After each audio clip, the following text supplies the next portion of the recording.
ప్రేక్షకులకు నమస్కారం. ADN news TV మనదర్శి మన local channel. ADN news TV ప్రేక్షకులకు నమస్కారం. వార్తలు చదువుతుంది మీ ప్రసన్నారాం. నేడు దర్శి నియోజకవర్గ Telugu Desam party in charge doctor Gottipati Lakshmi Kurichedu మరియు దొనకొండ ప్రాథమిక ఆరోగ్య కేంద్రాల్లో తల్లిపాల వారోత్సవాల్లో పాల్గొన్నారు. ఈ కార్యక్రమంలో ఆమెతో పాటు కుర్చేడు ప్రభుత్వ hospital superintendent doctor Praveen Kumar, Donakonda ప్రభుత్వ hospital superintendent Sunitha, CDPO CH Bharathi, Kurichedu మండల ఎంపీపీ బెల్లం కోటేశ్వరమ్మ, కుర్చేడు దొనకొండ హాస్పిటల్ సిబ్బంది, ఏఎన్ఎంలు తదితరులు పాల్గొన్నారు. తల్లి ఆరోగ్యంతోనే బిడ్డ ఆరోగ్యం ఆధారపడి ఉంటుందని ఆమె ఈ సందర్భంగా తెలిపారు. తల్లులు పౌష్టికాహారాన్ని తీసుకుని పిల్లలకు తల్లిపాలతో వారి ఆరోగ్యాన్ని పరిరక్షించవచ్చునని తెలుగుదేశం పార్టీ దర్శి నియోజకవర్గ ఇన్ఛార్జి డాక్టర్ గొట్టిపాటి లక్ష్మి వివరించారు. మంగళవారం కుర్చేడు దొనకొండ ప్రాథమిక ఆరోగ్య కేంద్రాల్లో జరిగిన తల్లిపాల వారోత్సవాల్లో డాక్టర్ లక్ష్మి పాల్గొని మాట్లాడారు. తల్లులు గర్భిణీ సమయంలో ఆ తర్వాత పౌష్టికాహారాన్ని తీసుకుని పిల్లలకు తల్లిపాలన ఇవ్వాలని, తద్వారా వారు దృఢంగా ఆరోగ్యంగా ఉంటారని తెలిపారు. అంతేకాక తల్లులు ఎక్కువగా వాటర్ తీసుకోవాలని, దీనివల్ల తల్లులు ఎక్కువగా పాల వృద్ధి ఉంటుందని వివరించారు. ఆరోగ్యమైన సమాజం కోసం పౌష్టికాహారాన్ని తీసుకోవడం ముఖ్యమని ఒక డాక్టర్ గా, ఒక తల్లిగా చెబుతున్నానని అన్నారు. సమాజం ఆరోగ్యంగా ఉంటేనే మనం ఆరోగ్యంగా ఉంటామన్నారు. ఈ సందర్భంగా ఆమె మాట్లాడుతూ, ప్రజా ప్రభుత్వం అధికారంలోకి వచ్చింది. ప్రజల కోసం నిరంతరం పాటుపడే మన ప్రీతమ ముఖ్యమంత్రి వర్యులు నారా చంద్రబాబు నాయుడు, ఉప ముఖ్యమంత్రి వర్యులు కొణిదెల పవన్ కళ్యాణ్ నాయకత్వంలో ప్రజల సంక్షేమమే ధ్యేయంగా ప్రజాహిత కార్యక్రమాలు చేపడుతూ ముందుకు సాగుతున్నామని, ఇందులో భాగంగానే తల్లిపాల వారోత్సవం కూడా రాష్ట్ర వ్యాప్తంగా తలపెట్టామని, ప్రతి ఒక్కరూ ప్రతి బిడ్డకు తల్లిపాలు ఇచ్చే విధంగా పౌష్టికాహారం తీసుకోవాలని, డబ్బా పాలకు స్వస్తి పలకాలని డాక్టర్ గొట్టిపాటి లక్ష్మి పేర్కొన్నారు. ఈ కార్యక్రమంలో కుర్చేడు దొనకొండ మండల టీడీపీ అధ్యక్షులు పిడతల నెమిలయ్య, నాగులపాటి శివకోటేశ్వరరావు, వివిధ హోదాల్లో ఉన్న నాయకులు, మహిళలు, కార్యకర్తలు, అభిమానులు తదితరులు పాల్గొన్నారు.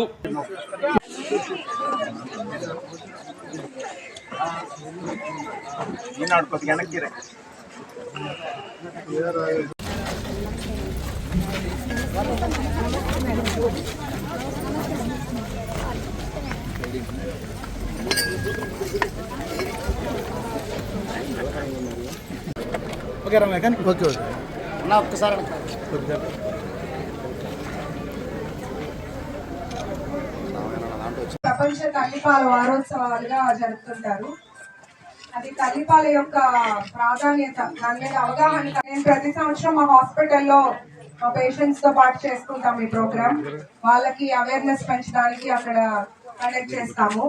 ఈ సంవత్సరం నేను దర్శి కాన్స్టిట్యున్సీ కుర్చేడు దొనకొండ పిహెచ్సిలో ఇక్కడ ఉన్న ప్రెగ్నెంట్ వాళ్ళతో కానీ, రీసెంట్ గా డెలివరీ అయిన వాళ్ళతో కానీ ప్రోగ్రామ్ లో పార్టిసిపేట్ చేయడం నాకు చాలా ఆనందంగా ఉంది. ముఖ్యంగా ఇవాళ కరెక్ట్ కంపోజిషన్ లో ఏ పోషక విలువలైతే అవసరమో బిడ్డ ఎదుగుదలకి అది కరెక్ట్ గా అలా తయారై వస్తాయి తల్లి దగ్గర నుండి పాలు. సో మొదటి 6 నెలలు తల్లిపాలు మాత్రమే ఇవ్వాలి. వేరే పదార్థాలు అనేది ఇవ్వకూడదు. కొంతమంది కానిపోయిన వాళ్ళు ఫస్ట్ 2 రోజులు లేదా 3 రోజులు పాలు పడట్లేదు అనే అపోహతో పక్కనున్న పెద్దవాళ్ళు కానీ అమ్మమ్మలు ఏం చేస్తుంటారంటే గ్లూకోజ్ నీళ్లు లేదా పంచదార నీళ్లు, తేనె వంటివి నాకిస్తుంటారు శిశువు చేత. అలాంటివి అసలు చేయొద్దు.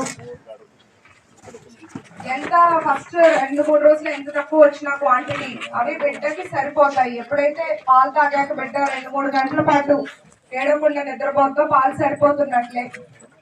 పాలు సరిగ్గా రావట్లేదనో, తక్కువ వస్తున్నాయనో అపోహతో ఉండొద్దు. ఫస్ట్ వచ్చే పాలని ఎల్లో కలర్ గా ఉంటాయి, ముర్రు పాలు అంటారు. వాటిలో చాలా పోషక విలువలు ఉంటాయి. ఒక మాటలో చెప్పాలంటే ముర్రుపాలు జీవితకాలం అది ప్రొటెక్షన్ ఇస్తుంది. దాంట్లో ఇమ్యునోగ్లోబులిన్స్ అంటారు. జీవితకాలం రక్షణ కల్పిస్తాయి బిడ్డలకి. వ్యాధి నిరోధక శక్తి పెరుగుతుంది. ఇన్ఫెక్షన్స్, విరోచనాలు అవ్వటం, జ్వరాలు బారి పడటం ఇవన్నీ తక్కువగా ఉంటారు తల్లిపాలు తాగే వాళ్ళు.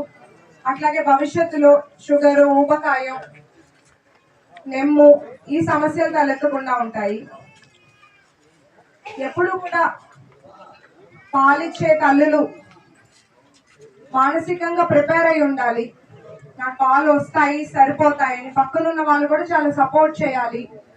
అలా అని చాలా తక్కువ ప్రొడక్షన్ ఉండి బిడ్డ బరువు తగ్గి డీహైడ్రేషన్ కి వెళ్లేదాకా వెయిట్ చేయకూడదు. నిజంగా సరిపోవట్లేదంటే అప్పుడు డాక్టర్ ని సంప్రదించి వాళ్ళ సలహాతో ఏదైనా అడిషనల్ గా పాలు యాడ్ చేయటం అనేది అప్పుడు వాళ్ళు సంప్రదించి వాళ్ళ సలహా మేరకు స్టార్ట్ చేయాలి. మీరు ముందే స్టార్ట్ చేయొద్దు. ఎందుకంటే మొదట 6 నెలలు మీరు ఎంత ఎక్కువ సార్లు పాలిస్తే అంత పాలు ఉత్పత్తి పెరుగుతుంది. ఎప్పుడైతే తగ్గిస్తారు లేదా బాలేదు ఆపుతారో క్రమంగా ప్రొడక్షన్ కూడా తగ్గిపోతూ ఉంటుంది. తల్లిపాలు వల్ల తల్లికి బిడ్డకి ఇద్దరికి ప్రయోజనాలు ఉన్నాయి. బిడ్డల్ని దగ్గరగా ఉంచుకోవడం వల్ల మానసిక ఒత్తిడికి లోనవ్వకుండా ఉంటారు తల్లులు, బరువు త్వరగా తగ్గుతారు, రక్తస్రావం తగ్గుతుంది, తల్లి బిడ్డ అనుబంధం పెరుగుతుంది. అట్లాగే పిల్లలు తల్లిపాలు తాగే వాళ్ళు ఐక్యూ లెవెల్స్ అంటే చాలా చురుగ్గా ఉంటారు, మంచి బరువు పెరుగుతారు, ఇందాక చెప్పినట్టుగా ఇన్ఫెక్షన్స్ బారిన పడకుండా ఉంటారు. మేము నా హాస్పిటల్లో నేను చూసినవి కొన్ని మీతో ఇక్కడ డిస్కస్ చేద్దాం అనుకుంటున్నాను. చాలా మంది పేషెంట్స్ రౌండ్స్కి వెళ్ళినప్పుడు చెప్తుంటారు వాళ్ళు అస్సలు వాటర్ ఇవ్వట్లేదని. నేను అది మెయిన్ గా మీకు సలహా ఇస్తున్నాను. తల్లి పాలలో 70-80% పాలు ఉత్పత్తికి చాలా హెల్ప్ అవుతుంది. మంచి ఫుడ్ పెట్టకుండా ఇడ్లీ పెట్టడం, పొడి పెట్టడం, కారం పొడి, అన్నం పెట్టడం, సాఫ్ట్ గా ఉండాలి పాలు ఇచ్చాక. అది గుర్తుపెట్టుకుని ఎప్పుడైతే మీకు ఫుల్ గా ఉంటుందో ఎక్స్ట్రా పాలు తీసేయండి. 4 hours 4 గంటల వరకు పక్కన ఉంచొచ్చు, ఏమవ్వదు, బిడ్డకు మళ్ళీ పట్టొచ్చు. స్పూన్ ద్వారా పట్టండి, బాటిల్ అలవాటు చేయొద్దు. బాటిల్ తీసుకున్న బేబీస్ మళ్ళీ వెంటనే రొమ్ము పట్టుకోవడానికి ఇష్టపడరు, ఎందుకంటే బాటిల్లో ఫాస్ట్ గా వస్తాయి పాలు, రొమ్ము నుండి తీసుకునే పాలు స్లోగా వస్తాయి. సో బాటిల్ అలవాటు చేయొద్దు. పక్కన ఎక్స్ట్రా పాలు ఉన్నా మీకు ఇవ్వలేని టైం లేదో, కొంతమంది బయటికి వెళ్తుంటారు, జాబ్స్ చేస్తుంటారు, చదువుకొని జాబ్స్ వాళ్ళు స్పూన్ తో ఇంట్లో పెద్దవాళ్ళు పట్టొచ్చు. ఎక్స్ట్రా పాలు ఉన్నది తీసి పడేయచ్చు. మళ్ళీ పాలు ఉత్పత్తి అనేది ఎవ్రీ 2 hours పాలు అనేది వస్తూనే ఉంటాయి. సప్లై పెరిగే కొద్దీ ఆ నిలువ ఉంటే పాలు రొమ్ము గడ్డల్లాగా ఏర్పడి అవి బయటికి రాక, బయటకు వచ్చి ఓపెనింగ్ క్లోజ్ అయ్యి చీము గడ్డలుగా కన్వర్ట్ అయ్యి బాలింతల్లో జ్వరం అవి వస్తుంటాయి.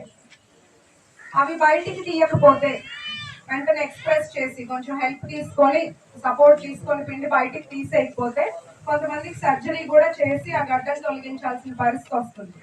అందుకని ఈ కేర్ తీసుకోవాలి. ఎప్పుడు కూడా బిడ్డకు పాలిచ్చే ముందు చేతులు శుభ్రంగా కడుక్కోవాలి. అండ్ ఏదైనా రిస్క్ ఉంది, మీకు జ్వరం ఉంది, లేదా కొంతమంది థైరాయిడ్ మెడిసిన్స్ వాడుతున్నారు, ఫిట్స్ కి మెడిసిన్ వాడుతున్నారు, హెపటైటిస్, లివర్ ప్రాబ్లం, వీళ్ళందరూ పాలు ఇవ్వచ్చు.